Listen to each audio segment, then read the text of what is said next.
Kedatangan seorang janda numpang nginap di rumahku. Kisah ini terjadi beberapa bulan yang lalu. Sabtu malam yang cerah, aku terpaksa menunggu rumah sendirian karena keluargaku semuanya pergi menghadiri acara pernikahan saudara sepupuku. Aku perkenalkan diri dulu. Nama aku Jono, nama samaran. Umurku 28 tahun. Aku rajin fitness hingga otot-ototku pun terbentuk walaupun tidak begitu bagus. Aku bekerja di salah satu perusahaan swasta di kotaku, dan aku tinggal di kota sejak kecil. Dan sekarang aku masih menyandang predikat jomblo, namun aku selalu enjoy menjalaninya. Sabtu malam itu tidak seperti biasanya. Teman-temanku yang sebagian jomblo juga tidak kelihatan batang hidungnya. Aku yang nungguin di rumah sendirian. Akhirnya cuma bisa duduk sambil mengisap rokok putih di teras depan rumah, sambil cuci mata pada cewek-cewek yang lewat di jalan depan rumahku. Tak terasa jam sudah menunjukkan pukul 11 malam. Rasa kantuk sudah mulai menyerangku. Aku pun bergegas masuk ke rumah. Begitu tanganku hendak meraih gagang pintu rumah, aku dikejutkan suara becak yang direm mendadak. Spontan aku lihat ada yang terjadi. Ternyata seorang wanita kira-kira berumur 40 tahunan turun dari becak itu, kemudian membayar ongkos ke abang tukang becaknya. Aku masih terpaku melihat apa yang akan dilakukan oleh wanita itu dengan kulit sawo matang dan berwajah cantik itu. Tingginya kira-kira 160 cm dan dengan keanggunan yang dimilikinya. Wanita itu memakai baju terusan dengan rambut digelung ke atas, menambah kecantikannya. "Permisi," suara lembutnya membuyarkan lamunanku. Iya bu," jawabku sekenanya. "Pak Atmonya ada."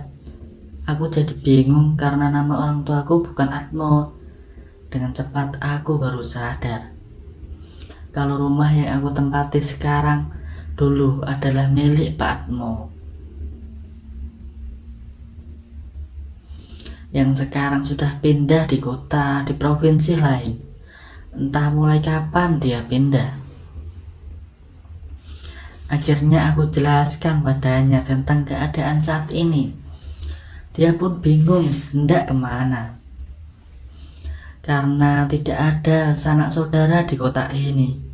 Kemudian aku persilahkan masuk wanita itu ke dalam ruang tamuku.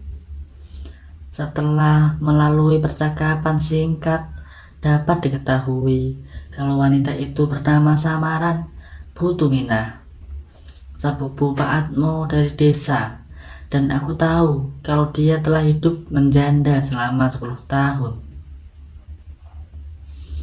Semenjak kematian suaminya itu, Dik Jono, ibu saat ini bingung mau tidur di mana. Lawang sudah malam gini, mau melanjutkan perjalanan sudah tidak ada bis lagi.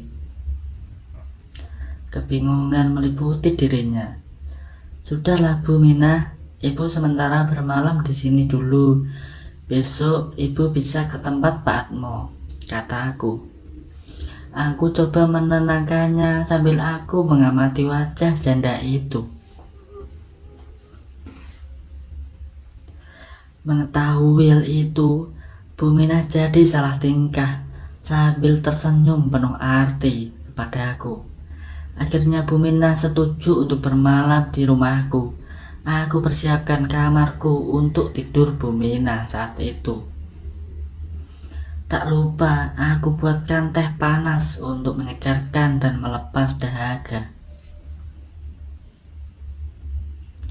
Kemudian aku persilakan Bu Minah untuk membersihkan dirinya dulu di kamar mandi. Aku menunggu dengan menonton TV di ruang tengah. Suara keciprakan air di kamar mandi terdengar dari tempatku.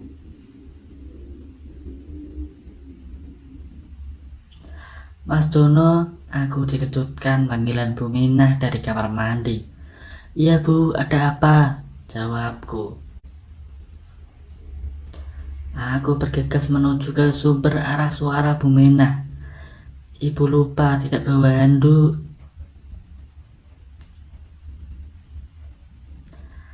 Ibu boleh pinjam handuk Mas Jono? Jawab Bu Minah. Terdengar suara Bu Minah dari balik pintu kamar mandi. Boleh kok Bu, saya ambilkan sebentar Bu. Aku ambil handukku di jemuran belakang rumah. Ini Bu handuknya. Perlahan pintu kamar mandi dibuka sedikit oleh Bu Minah. Aku sodorkan handuk ke Bu Minah. Dia menggapai dari balik pintu kamar mandi.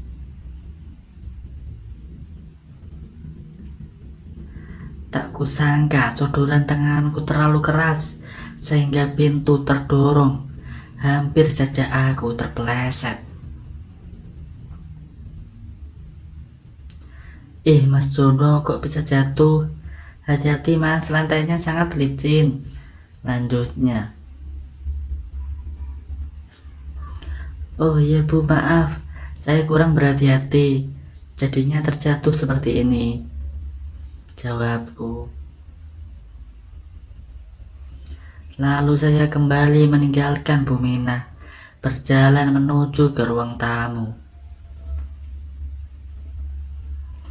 Tidak lama kemudian, Bu Minah keluar dari kamar mandi dan menuju ke kamarnya, yaitu kamarku. Aku di ruang tamu menikmati sebatang rokok yang terselip di tangan. Tiba-tiba terdengar suara minta tolong dari kamar Bu Minah. Dan aku pun segera berlari menuju ke sumber suara itu. Mas, tolong saya Mas, kata Bu Minah lagi. Ada apa Bu? Jawabku menimpali. Itu Mas, ada kecoak di dalam tasku. Tolong dibuang kecoaknya. Saya jijik, kata Bu Minah. Aku segera menghampiri tas tersebut. Ternyata benar, ada kecoak bersembunyi di dalam tas itu. Aku pun segera keluarkan kecoak tersebut dari tas Bu Minah.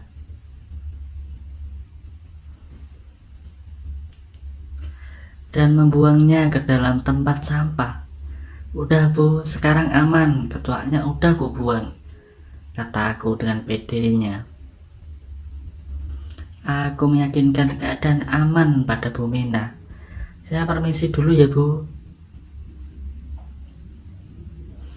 Silakan Bu Minah ganti baju dulu dan segera istirahat. Karena pasti kecapean habis perjalanan tadi. Saat berjalan keluar, Bu Minah mencegahku. Tunggu sebentar Nak Jono, Ibu mau kasih oleh-oleh dari kampung, kata Bu Minah.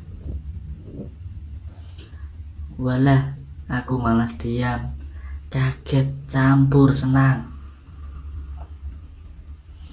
Seakan tidak percaya dengan apa yang Bu Minah berikan kepada aku.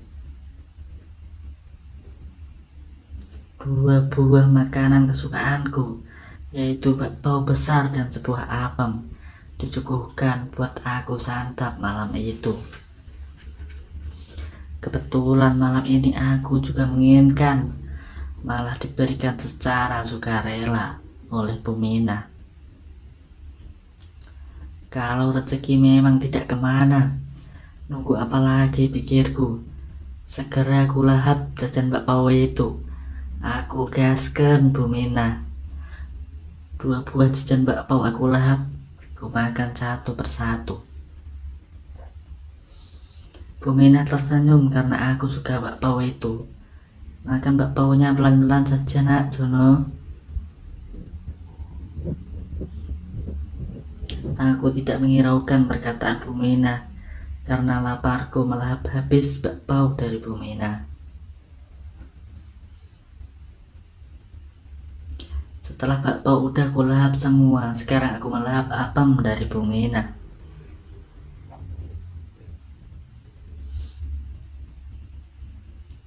Bu Mina membiarkan aku menikmati jajan apem tersebut.